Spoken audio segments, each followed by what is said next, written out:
Hey everyone, welcome back to the channel. Thank you for being here. My name is Andrew, coming to you from the beautiful Carolinas. Today's topic is going to be why the narcissist doesn't want you to win.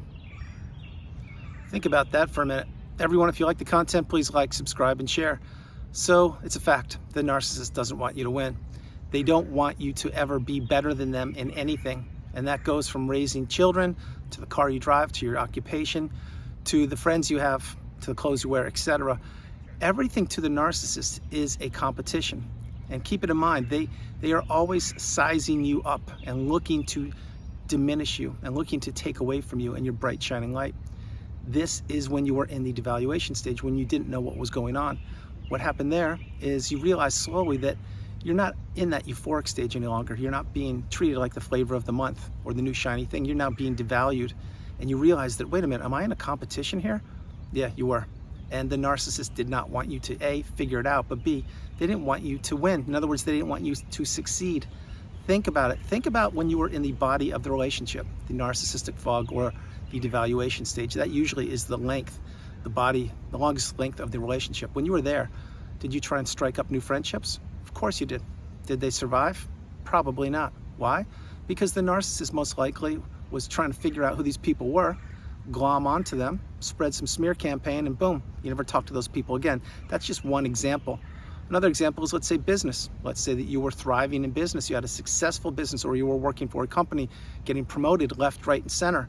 Well, the narcissist saw this, and lo and behold, perhaps they try to strike up their own business, or tell you that other people are doing so much better in your field than you are, despite the fact that perhaps now you're the CEO or running the whole company.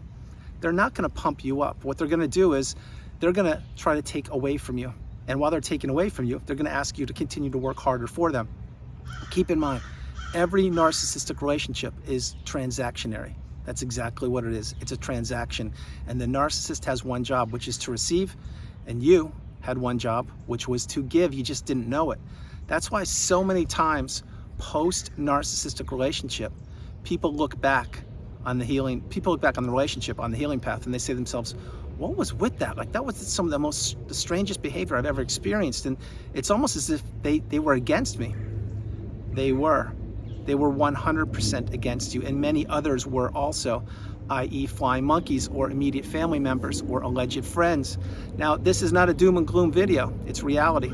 It wasn't just the narcissist that was trying to take you out. I'm sure there were other people that were slowly watching your demise. Perhaps your health was taking a hit, your finances were taking a hit, your social circle was being diminished, your status was being lost, your identity completely was being crushed because you were working for the narcissist. This is where they placed you. They placed you in the narcissistic fog, where you are being devalued more and more and more, and the narcissist is looking for your replacement. Keep this in mind also. Every narcissistic relationship has an expiration date. It's a fact. Think about before you met the narcissist. How many marriages did they blow up, or divorces did they have? Are they married again? Think about these things. The narcissist knows this. And what they also know is they are going to take from you whatever they can, not care about you as an individual, not love you because they can't. They'll have no empathy. They won't even have the time of day to listen to how your day went, because boiling water or looking up emojis is more important than anything to do with you. Now, I use examples like these many times on the channel to illustrate how little the narcissist cared about you. And that goes back to the thumbnail. The narcissist never wanted you to win. They didn't want you to succeed. And you may say, well, Andrew, what are you talking about? They wanted me to do well financially because that was important. You're right, it was. Because the narcissist needs your money.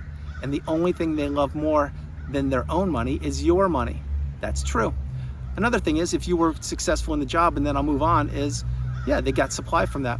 Because to the general public, they would be saying, wow, this person, my spouse, is such an amazing individual. They're so successful, that's great. But when you went home, you wouldn't be hearing any of that.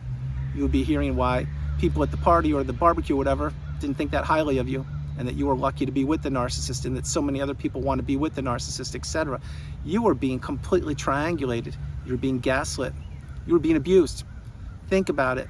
The narcissist doesn't want you to win. They never have, they never will, because the competition factor. Another one, watch this. The relationship has imploded, it's ended. Either you were discarded or you removed yourself from the relationship in any capacity. What happens at times post-narcissistic relationship after you've healed and processed things, or many times when you're on the healing path, which I will address in a moment. That's right, the narcissist tries to hoover you back. They're trying to suck you back into the relationship. Why? Because they know you are a viable, grade A source of supply. You are the one that's keeping the lights on in their eyes. You're the one that's keeping them regulated. You're the one that's giving them the supply. You didn't know it, but you were the energy source for the narcissist. Keep this in mind. The narcissist needs people to regulate themselves. They need people at work. They need people during their hobbies. They need people on their smartphone, on all these apps and dating apps all over the globe. But they needed one main source of supply, which was the husband or the wife or the boyfriend, girlfriend, or whatever you want to say. And maybe it's not a romantic relationship. Maybe you live with a narcissist and one of your parents is a narcissist, so they need you in that capacity. The narcissist gets supply from virtually anything, from a pet, from a job, from status, from clothing, from humans, from a trip. It doesn't matter, from watching disruption and chaos, from a smear campaign, from weddings. They get from funerals, yes, they get supply from anything. But that's not how you are. How you are is you live your life. You're an abundant, beautiful empath. You're a bright, shining light. And they tried to extinguish you. They tried to take you down and take you out. I know for a fact they did, because you made it this far in the video. They didn't succeed. And now they're looking at you and they're saying, wow, this one's getting strong, which is you watching the video. And they're saying, holy cow, I really thought I did a number on this one. They didn't take you out. They couldn't, because you are a beautiful individual. You caught on to them. You wised up to them. You went no contact, blocked them, removed all fly monkeys and people associated with them, and perhaps lost a whole bunch of people on the way to the healing path. In other words, if you were discarded, let's say, or even if you weren't, if you ended it yourself, you found out that there were casualties of the relationship. That's just the way it works in these narcissistic, toxic relationships. There are so many casualties, which include kids. They include lifelong friends, neighbors, immediate family members, extended family members. There's casualties everywhere. But the key here is you have to save yourself, because no one will come knocking on your door and say, hey, I'm here to help you out. Let's put you back together. No, you're gonna have to do it yourself through journaling, through therapy, through meditation, through processing childhood wounds, videos, writing. You're gonna have a lot of work to do. I had to do it too. And each and every day I invest in myself, and my hope is that's what you're doing as well. But the narcissist didn't want you to win. They didn't think you would make it. They sincerely didn't. And let's focus on that for a quick moment. Let's say it's post-narcissistic relationship and you're in some of the darkest days of your existence, perhaps even experiencing the dark night of the soul, which I created a video on 2 years ago. You should please take a look at it. It's an incredible video, one of my favorites, because it was in the moment. Point being is, if that's where you are and or were, the narcissist would have gotten supply if you didn't make it. Understand what I'm sharing with you. That's why I mentioned the word funeral a little while ago. If you didn't make it, that's game, set, match for the narcissist. What they're saying is, yes, this person did have problems, which potentially could have been you. I'm not saying it is you, because you're here. But the point is, this is the smear campaign at work. And then the funeral happens and perhaps they attend it. Boom. What do? They hit the trifecta. They get to soak up all the supply from the funeral, and yet they get to scope around and look around for, yes, your replacement. This is how it goes, on and on. Now, that was a little dramatic of an example, but it happens. Other examples are, let's say that you're still on the planet like you are. God bless you. I am too, and I'm very fortunate, and you should be as well. Well, the relationship ended. Now you've gone no contact, blocked them, etc. What does the narcissist do? They now play the victim card, how you are such a horrible individual, or you did A, B, and C when you did nothing like that. You did X, Y, and Z. In other words, you were a kind, loving, beautiful person, building the relationship, raising kids, doing the best you could in life, providing, and doing everything you can for the family. That's an example.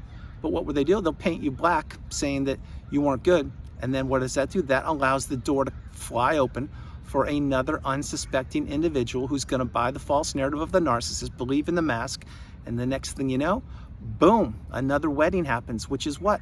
That's right, it's supply again for the narcissist. And then the record goes around and around. Once the wedding ring's on the finger, the new individual blows a whole bunch of money, boom, gets the wedding, the narcissist gets the supply, all the accolades, this is the love of your life, etc. A couple days later, guess what happens? That's right, devaluation streak begins. And this individual at one point was you.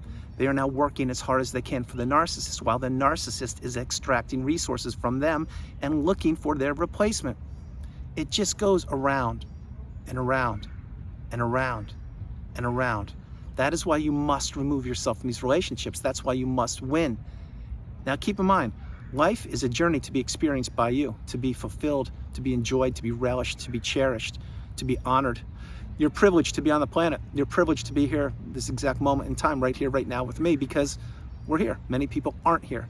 Many people, as I'm speaking right now, are in narcissistic relationships and they don't even know what they're up against. They don't have the wisdom. You do, you're getting it. You're becoming awakened and aware and empowered and educated. That is beautiful. That's why you are one of the strongest people on the planet, whether you know it or not. This is a superpower, post-narcissistic relationship, getting the wisdom and using it to benefit you and those loved and trusted ones around you. It really is a superpower. You can't pay for this education in school. It doesn't exist. You need to go through it firsthand, just like I did.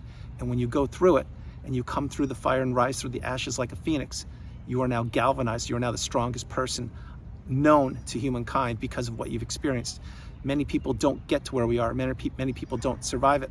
Many people never get the wisdom. Many people stay in the narcissistic fog. Many people are so beaten down they don't believe that tomorrow will be a better day. You do. You're getting it. Now, while the narcissist is out gallivanting the globe and your replacement is in line, or by now maybe multiple replacements have been crushed, what were you doing? You were putting yourself back together. You were getting enlightened. You were understanding that this does exist on the planet and that it has no place in your life anymore, any longer, and that you had to go through the relationship to get here right now with me. That's one more thing. Keep this in mind. Not only does the narcissist not want you to win, they don't want you to figure out who they are. And that's why they gaslight you so many times. And that's why they give you the silent treatment and act like they're a child. Nothing against children. I was one once too. The point being is the narcissist is not accountable. And they think they're smarter than you. And they think they can always win at anything because, as I mentioned in the beginning of the video, everything is a competition to the narcissist. It's not to you. It probably didn't even cross your mind, perhaps even until you watch this video, consume this video that I'm creating, that your life with the narcissist was a competition. If so, you got your first light bulb moment, or a light bulb moment, and you realize, wow, yeah, there was some strange competition in that relationship, but now I see it. That's why many times children of the narcissist, think about it, they can be very successful. Anyone can be successful if you put your mind to it, but the parent who perhaps is a narcissist will belittle the adult child, saying, no, I could have done so much better. You're not doing it well. Because they're in competition with their kids even way past their prime.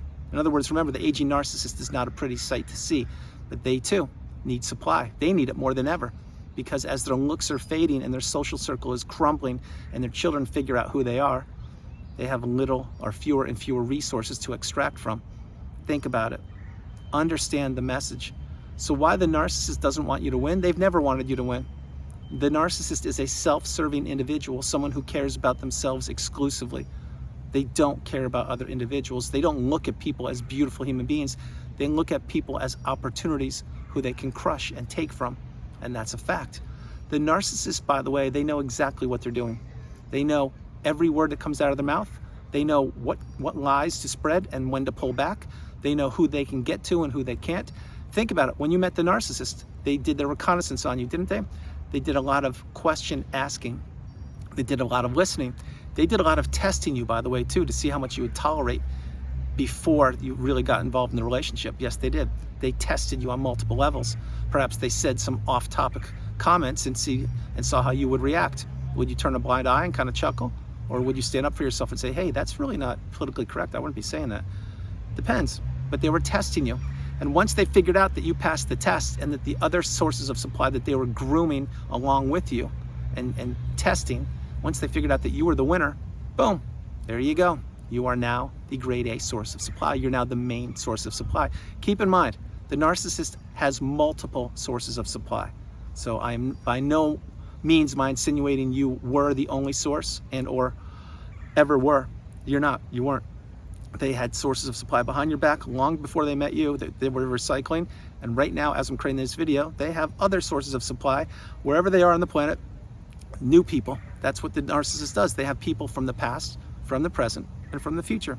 And that's why they go from person to person, place to place, relationship to relationship, blowing up each and every relationship, no matter who it is, no matter if it's a child, a parent, a neighbor, a coworker, an acquaintance, a business associate, client, whomever it is, a friend.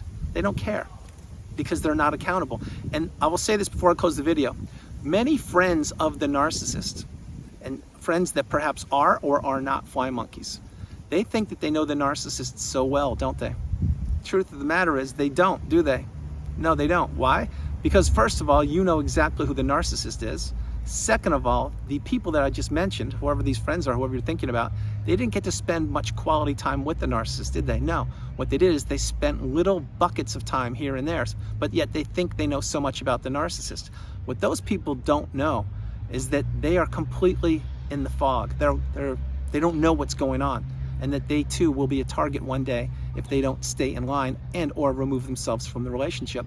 That's what happens. Why? Because everybody gets exposed eventually. The truth comes out eventually about each and every one of us. Everyone is revealed. And in this date and time, more and more people are being revealed each and every day. Good, fair, poor, bad, indifferent. But people are being revealed because the word is getting out. And people are understanding that the person they were in a relationship for, let's say, 20 years as a friend didn't turn out to be the person they thought they were. Get my point? This is exactly what's happening all over the globe. People are becoming enlightened and awakened, and they're understanding that, wait a minute, that person, actually, I saw so many red flags throughout the relationship. I'm talking about friendship now as an example. And not a narcissist, but then they're figuring out, whoa, that is one too many red flags, and I'm getting educated here. I don't need to be around that person any longer. Boom, there you go. You just saved yourself some trouble because perhaps you would be the target down the road. Hope that made sense. So guys, that's the video. I hope you liked it. I loved doing it from the beautiful Carolinas. This is Andrew. Namaste. Enjoy yourself. Have a great afternoon. Stay true, stay blessed. Continue to become awakened and aware, and understand you are the priority. You come first, second, and third. Narcissism has no place in your life now or in the future. In the past, you had to go through the relationship or relationships because there was no other way. So don't blame yourself. Understand you're a human being, and you had to go through that relationship to get to this point in time right here, right now with me.